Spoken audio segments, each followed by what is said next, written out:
দয়া, চিল্লায় বলেন ঠিক কিনা? বনি ইসরাইলের এক আবেদ 100 বছর আল্লাহর ইবাদত করেছে। In the day of judgement আল্লাহ তাআলা ওই আবেদকে বলবে উদখুলিল জান্নাতে বিরহমাতি, দয়ায় ভালোবাসায় জান্নাতে ঢুকে যাও।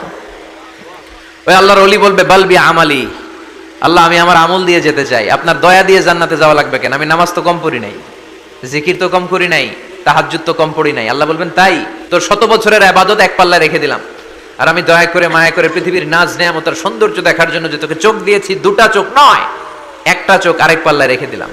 ওজন দেওয়ার পর দেখা যাবে মুহূর্তের মধ্যে চোখের পাল্লাটা ভারী হয়ে গেছে।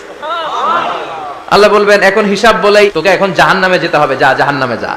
এবার আল্লাহর ওলি বলবে আল্লাহ মাফ চাই, দোয়াও চাই, জাহান্নামে যেতে পারবো না, আল্লাহ তুমি আমারে মাফ করে দাও। আল্লাহ বলবেন now you are on the right track, এখন তুমি লাইনে আসছো মিয়া, এতক্ষণ বেলাইনে কথা বলতেছিল। আমার দয়া, আমার রহমত, আমার ভালোবাসা ছাড়া কশ্চিন কালেও কেউ জান্নাতে ঢুকতে পারবে না।